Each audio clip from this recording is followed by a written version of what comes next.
Les amis, allons-y sur un autre cas tout aussi intéressant, l'activité 8. Dans cette activité, on demande de calculer I1 et I2. I2 sinus carré cos carré x, I1 sinus carré x cos cube x dx. Je suis sûr que parmi vous, il y en a beaucoup qui sont tombés sur ce genre. Ils ont très vite fait de sauter la question parce qu'ils ne voulaient pas s'embrouiller, ils ne voulaient pas se prendre la tête là-dessus. Ça se comprend. Voilà pourquoi je fais dans cette vidéo aujourd'hui, pour vous inspirer davantage, afin que quand vous trouviez cela, que vous ne ratiez plus la question, parce qu'on ne sait jamais quel est ce qui peut nous donner 10 de moyenne. Voilà. Alors, quand j'ai donc ça, on s'appuie sur une formule bien connue, la linéarisation. Alors, que nous dit le cours? Le cours nous dit que le linéarisé de sinus A, c'est exponentielle de IA moins exponentielle de moins IA sur 2i. Le linéarisé de cosinus A, c'est exponentielle de IA plus exponentielle de moins IA sur 2. Voilà ce que le cours nous dit. À chaque fois que vous allez avoir à être amené à intégrer l'exposant de sinus, c'est-à-dire par exemple sinus cube x, il faut d'abord chercher à faire disparaître l'exposant pour pouvoir l'intégrer.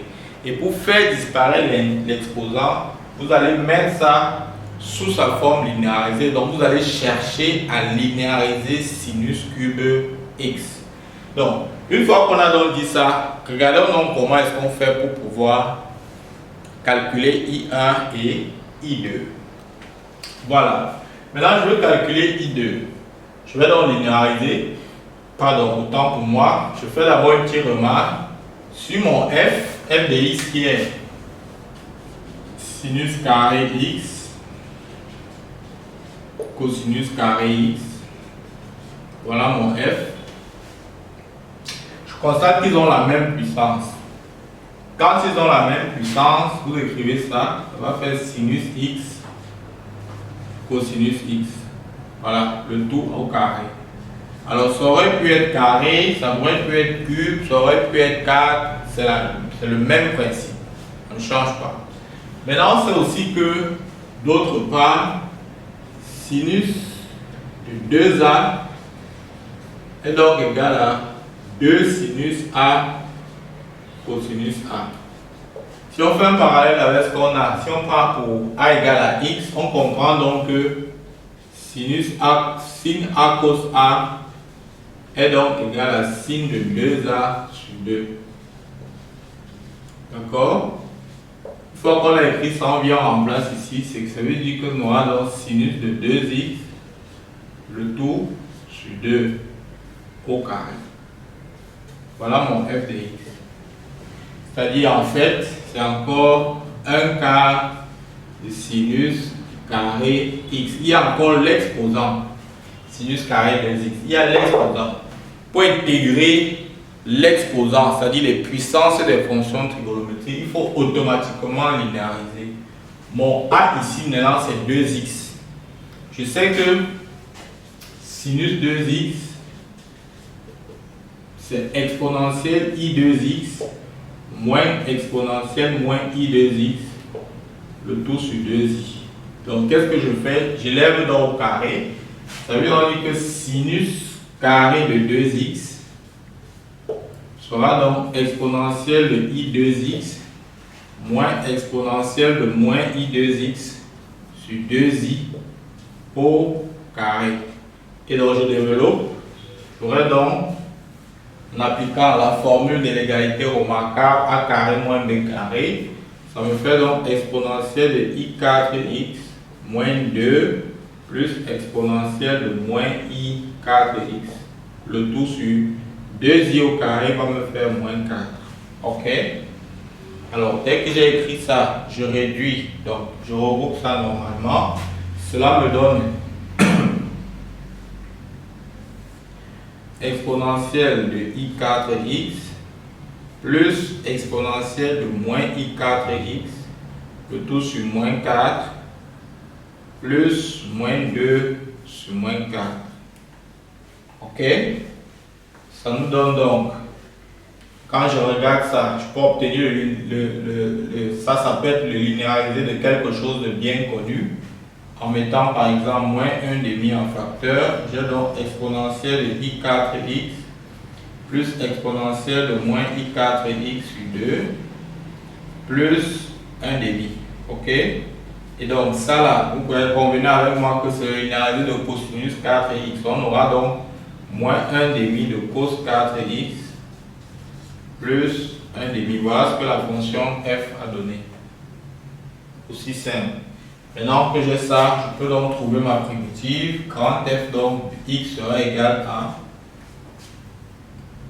grand f de x donc sera égal à moins 1,5 fois la primitive de cosinus 4x qui est 1 sur 4 sinus 4x, ok, plus la primitive de 1,5 qui est 1,5 de x. Donc ça va me faire moins 1 huitième de sinus 4x plus 1,5 de x. Donc, I2 au final sera donc égal à grand f de x appliqué entre 0 et pi sur 2, c'est-à-dire f de pi sur 2 moins f de 0. Voilà comment est-ce qu'on fait pour arriver à la solution sans souffrance. Il faut simplement dupliquer. Une fois que vous avez vu cette vidéo, vous la regardez attentivement. Vous n'hésitez pas à bloquer, faire pause et aller refaire ça à chaque fois pour pouvoir maîtriser le principe.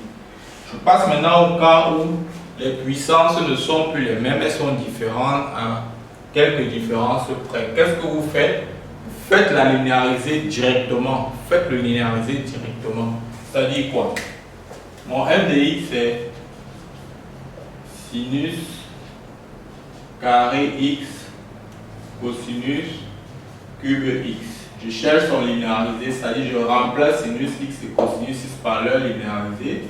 Ça me fait expo x moins expo moins x sur 2i au carré fois expo ix plus expo moins ix sur 2 au cube. Donc vous développez ça, vous développez ceci. En développant, ça nous donne expo i2x moins 2 plus expo moins i2x sur moins 4, d'accord, fois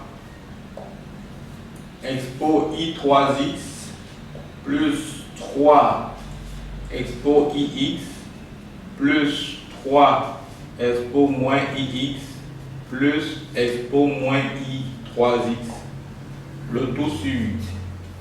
Ensuite, vous développez tout ça et puis vous regroupez doucement. C'est-à-dire vous développez tout et vous regroupez doucement.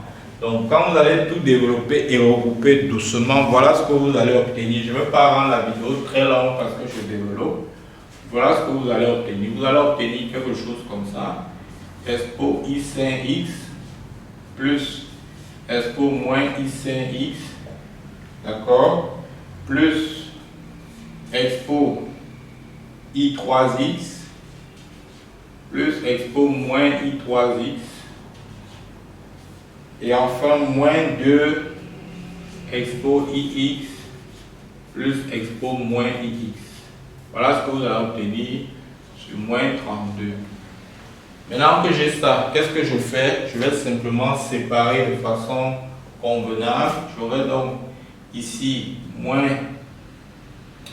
expo i sin x plus expo moins i sin x sur 32.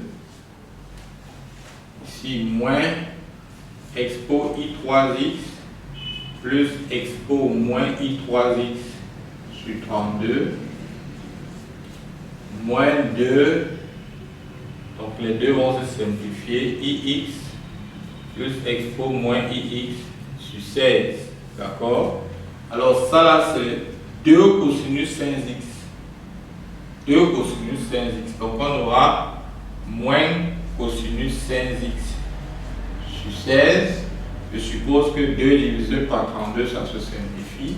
Pareil ici, en simplifiant, on aura moins cosinus 3x sur 16 également. Et ici, on aura cosinus x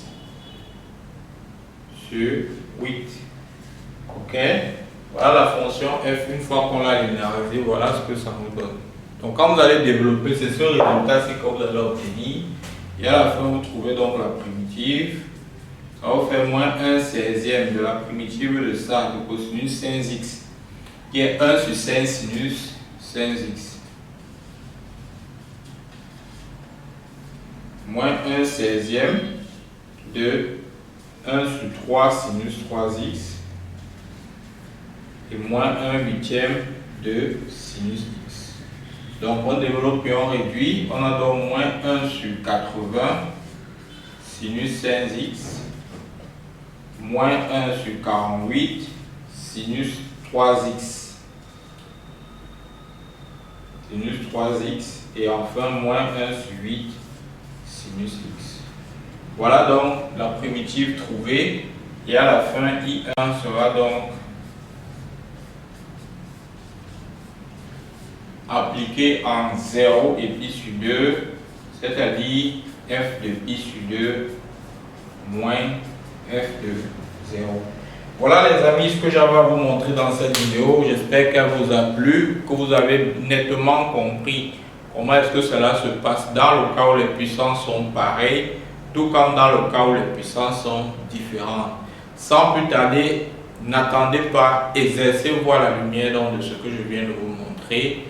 D'ici là, portez-vous bien. À très bientôt. Bye bye.